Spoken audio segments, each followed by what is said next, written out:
Hi guys. Well, I'm back in my craft room and my grandkids are going to be here from Montana in June. And so I'm trying to think of some activities that I want to do with them when they get here. So I'm going to make up one of each activity, each art project, and show them and tell them, okay, now you get to pick what we want to do today. So I showed you that I made this canvas button art for them a couple days ago. Stop it, Andy. And now today I'm going to do another canvas art, a different kind on this one. And I just thought I might as well show you guys what I'm doing so that if you ever want to do this, you know how to do it. Now, I used to be a preschool teacher, and I was a preschool teacher when the internet was out, but there was no like YouTube or Facebook, anything like that. And you could vlog and you could, share ideas, but it was nothing like it is now. And I had always told myself I wanted to write a teaching book on how to do different activities with your preschoolers because I was teaching preschool. Now, this is more entailed than what you would teach in a classroom. This is more something you do with grandma or you do as you're older in 4-H or Girl Scouts or something like that. But I just thought I would share with you that I'm going to do another canvas art. So I'm going to tilt the camera down, show you how to do this. And I'm going to do probably a few of these because I'm going to make different things for my grandkids to do. And I want to test it out first. So I'll bring you along with me. So here we go. Okay, first thing I do is I have this canvas. This is the one that has like a lip on it so you could hang it easier. This is just the flat canvas. They're less money than these are, but they're both pretty cheap. You can get this, I think, at the Dollar Tree. So I'm going to take, and we are going to put this card on our canvas and then just decorate around it. But the first thing we're going to do is because I looked at the colors here, and I'm going to take some acrylic paint. So I'm going to take some green. Don't need a lot, really, because you've got 3 different colors here. Some blue. Put it over here on this side. And some white. Okay. Probably way more glue or paint than I need. All right. And then I'm going to take... I gotta position this so you guys can see better. Sorry, guys. Nobody said I was a professional at this. A very soft bristle brush. Very, very soft. That's the important thing. And we are going to paint the back of the canvas. So I'm going to do like stripes of white and blue and white and green. It's not going to be perfect because it's going to have like a 3-tone effect to it. And of course the kids, sometimes they mix up their colors more. So it might not turn out like mine, but it doesn't matter. Just they want to have fun with it. That one needs more white in there.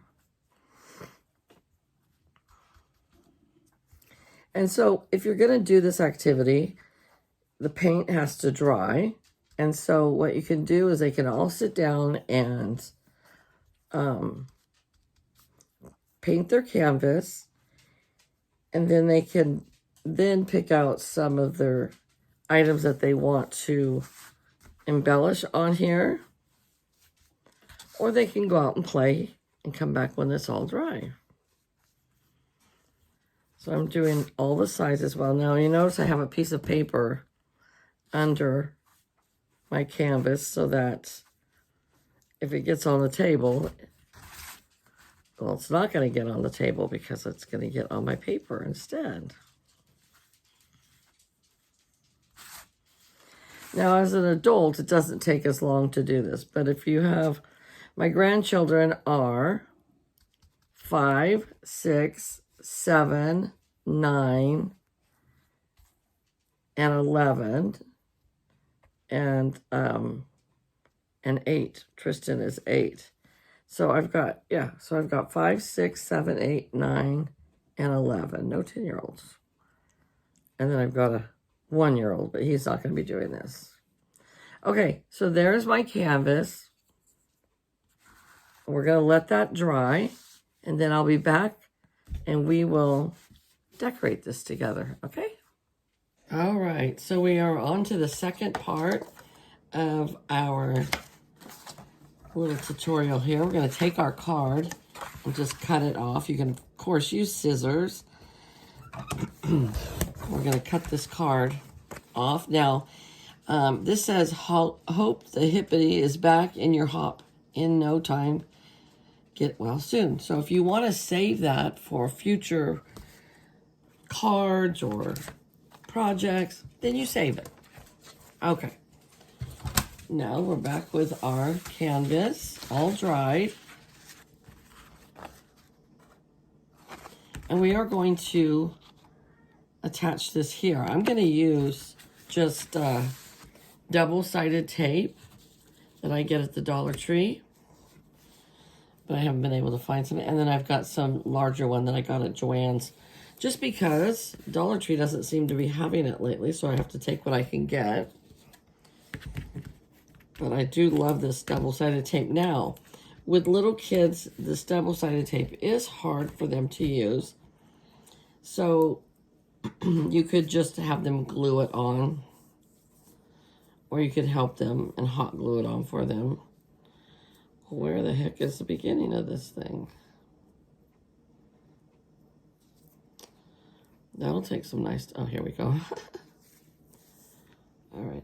So I'm getting ready to go to work, but I wanted to do this morning so that when I get home tonight, I can finish this up and post it for you guys.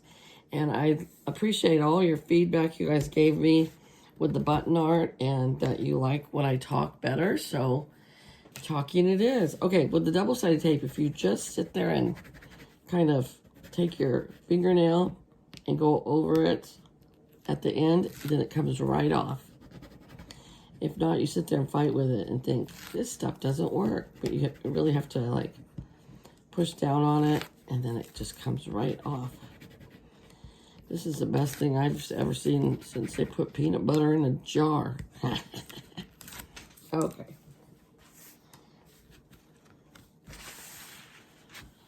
So we're going to just put that right in the middle. Now remember, with little kids, they may not get it right in the middle, and that's okay. Now we're going to take some Mod Podge and shake it up good. Now, with the kids, you might not do the Mod Podge because that is an extra step that they have to wait again for a long time for it to dry. So if you choose not to do the Mod Podge, it's okay. I'm just doing it because I like how it seals the card in. Oh, jeez. Patty's making messes. Doo-dah, doo-dah. All right, so we're just going to take a nice light coat and go over the card. I tend to get a little heavy-handed with my Mod Podge, and I've been told, stop that, Patty, because it will ripple your card if you get it too wet. But I just have a hard time listening about that sometimes. Okay.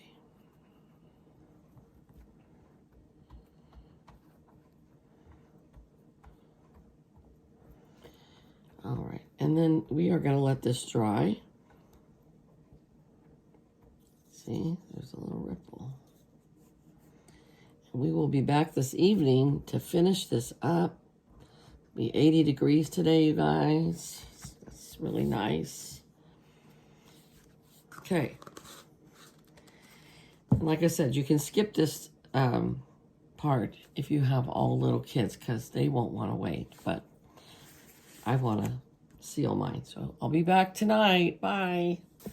Okay, so we are back and the Mod Podge is all dry. I let it dry overnight, but like I said, that's not a step you have to put if the kids are doing it, because most of the time they don't have the patience to wait for that.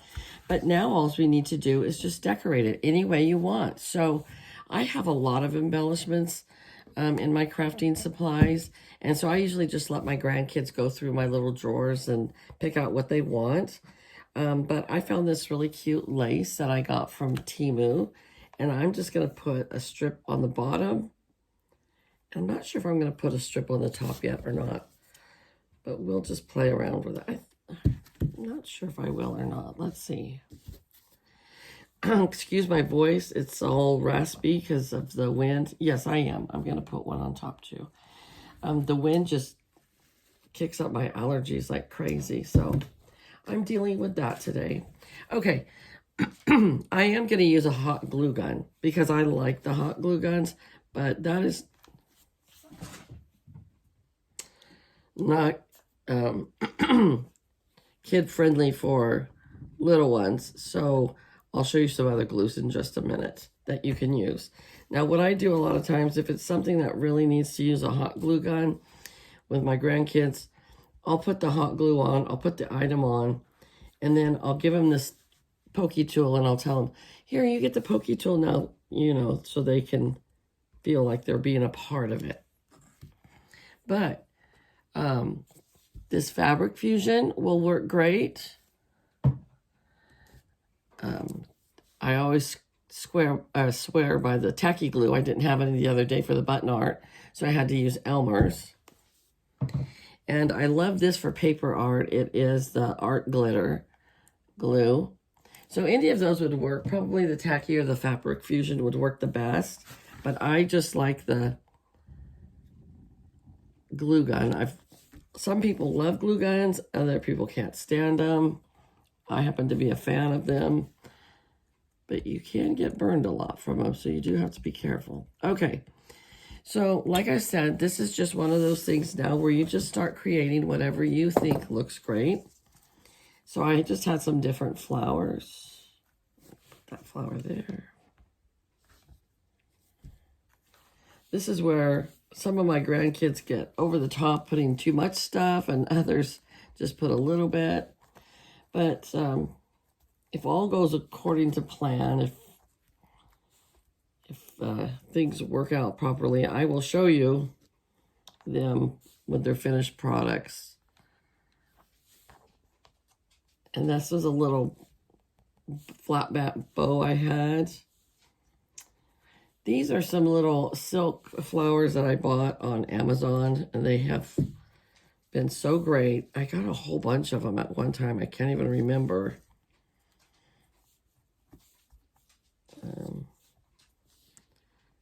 How much it was, but it was a good deal. All right. And then lastly, I have 3 of these like plastic resin flat bags. I'm going to put those over here. But if you don't have this stuff, even just the little card on the canvas looks cute, but I mean, stickers, whatever you have. Oops, Patty, come on. I had that turned upside down. All right. So, here is my cute canvas art. Oh, we've got cobwebs. We've got hot glue gun cobwebs. But there is my canvas art. So we have 2 different things you can do on canvas art so far. We have the button art I made the other day. And we have the canvas art, which I just used a greeting card. And then just some embellishments to go with it. All right, you guys. I'm going to try to do different art projects. Excuse me. Oh, my goodness. My throat. My allergies. All right. Everybody have a great day, and I shall talk to you later. Bye-bye.